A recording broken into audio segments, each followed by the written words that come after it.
Welcome to Eminova Partners Day. In this video, we'll be going through the equity story of MedHelp together with their CEO, Tobias Ekros. Welcome, Tobias. Thank you very much. So to start us off, could you please introduce MedHelp to us and what your business consists of? Yes, absolutely. In brief, you can say that MedHelp Care is a health tech company that offers a health platform with AI to our customers to help them to take control and reduce their sick absence and thereby increase the health of their employees and, of course, reduce health-related personal cost. And in addition to the SaaS platform, we also offer them healthcare advice from qualified nurses if our AI nowadays determines that you as an individual are in need or can benefit from that kind of healthcare advice. So a SaaS platform, health tech in combination with healthcare advice. Interesting. In general, what would you say is happening sort of in and around your target market that drives the need for your platform and other services? There are several things happening on the market. Overall, you can say that there's a growing and interest in health among most companies, and most companies also realize the value of having healthy employees.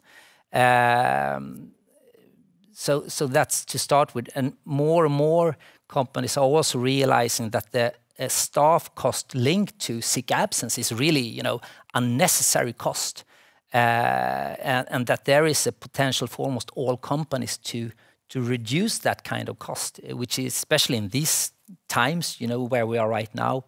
Most companies are really interested in finding potentials of lowering cost. In addition to that, I would say that also most companies realize that you need good data to be able to work in a structured way, even with employee health. And to be able to work in a structured way, you need, and to receive good data, you need a platform. Otherwise, it's not really possible. So all that all together, support, the need for what we deliver. And in addition to that, now it's been a couple of years since the GDPR legislation, and more companies also realize that it's almost impossible for them to work in a GDPR safe way with this topic, without a platform support. Also very interesting is right now at the turn of the year 2024, you had new requirements from EU, the CSRD directive, regarding sustainability reporting, which also will increase the need for platform support to be able to work and showcase this for bigger companies. So I think there are many things in the market that is pointing towards the need for a solution like what we provide. So how would you say the outlook is for the market over, let's say, the next 5 years? It sounds like you think that the need for your product is going to continue to grow?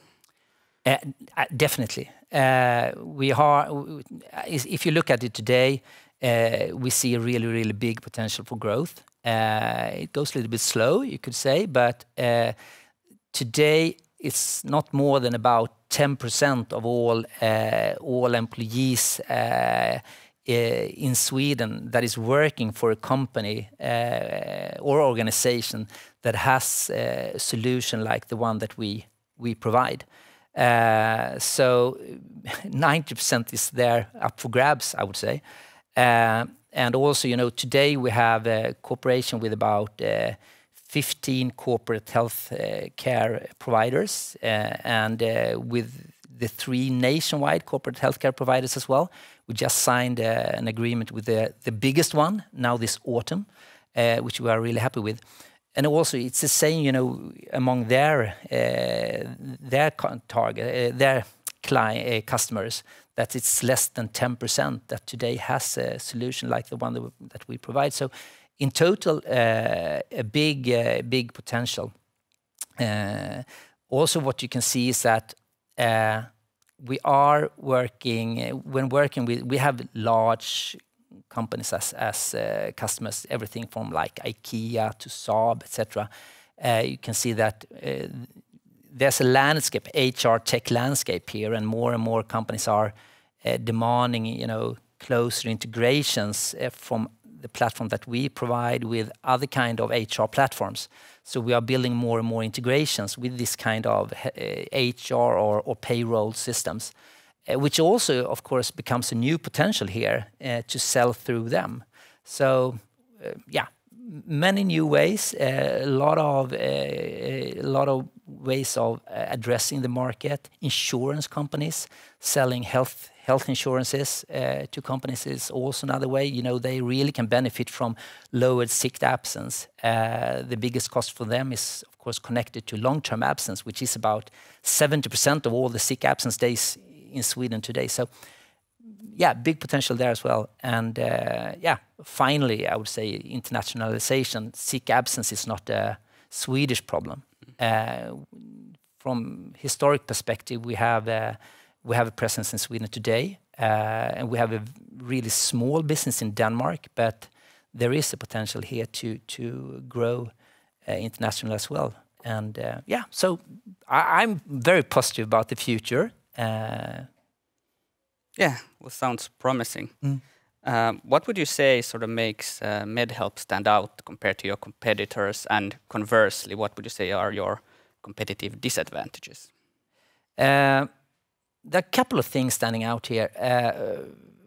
First of all, there are only a very few amount of competitors with the same focus as we have on really helping companies to take control and reduce their sick absence.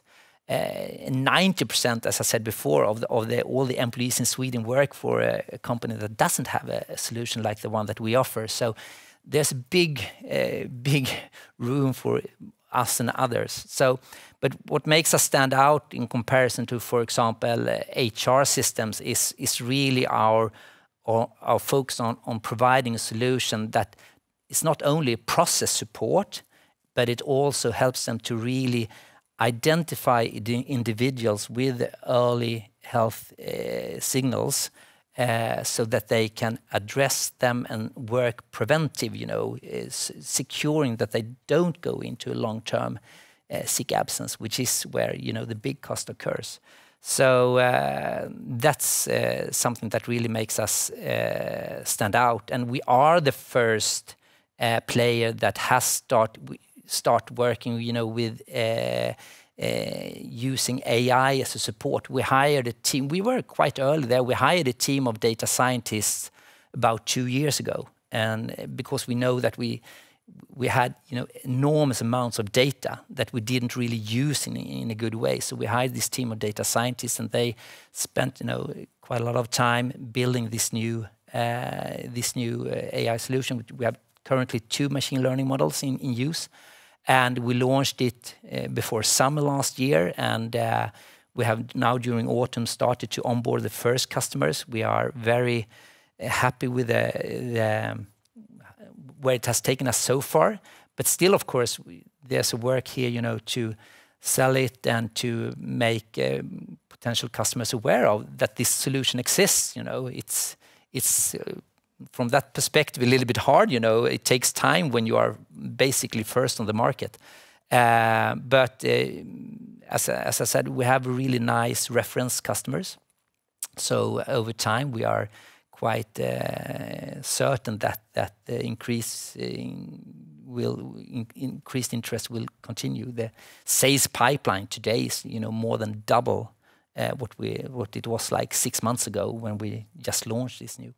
So on the disadvantage, I don't know disadvantage, but maybe a limitation is perhaps, the same thing as one of our advantages, which is our quite narrow focus. We have a really narrow focus on helping companies to take control and reduce sick absence in comparison to HR system, which with a much wider scope, And that's why it's also quite beneficial for most companies to build integration using our solution for this topic, and then they have you put it into the total HR tech landscape. So, yeah. Yeah. So let's move over to some strategy. So first, what is, if you could sort of summarize MedHelp's strategy?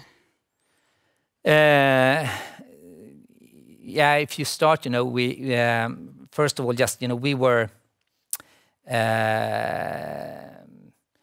listed 2 years ago. The market climate was completely different. So we at that time we took in money, to be able to really invest and start building aggressive growth, and investing a lot. But then there were change in the market climate, so we changed the overall, strategy to profitable growth. And we had during the spring of 2022, first of all, we had a certain growth, and also we were able to do some kind of really good efficiency improvements, increasing the gross margin from about 70 to a little bit more than 80%. So now we have been on this, having an operative positive cash flow for the last 5 quarters. But in comparison from that, in relation to that, we've really been focusing on the investment in data science to be able to and the development of these machine learning models to take a completely new position on the market, not being only a process support, but instead really being a partner to these companies, helping them to really take control and reduce the sick absence. So that is, I would say, the biggest change, which is also feels really good in time, because all the process tools, there are quite many alternatives out there right now, just helping with that. So that was probably the biggest strategic decision that we made about 2 years ago. So now we are really curious, to see the outcome. We had the first customers onboarded now during autumn. The first biggest customer was Svenska Spel during October, November. It's really interesting now to see how they develop. Yeah.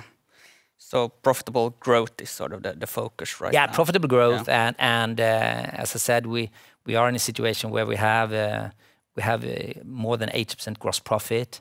And from where we are right now, we only need to increase, operational cost quite limited at the same time as we grow. So our estimate is that we will, from all new revenue that we managed to accomplish from where we are right now, more than 50% comes with us all the way down to operating profit, EBITDA, which is something that we look forward to be able to inform our stockholders about, shareholders.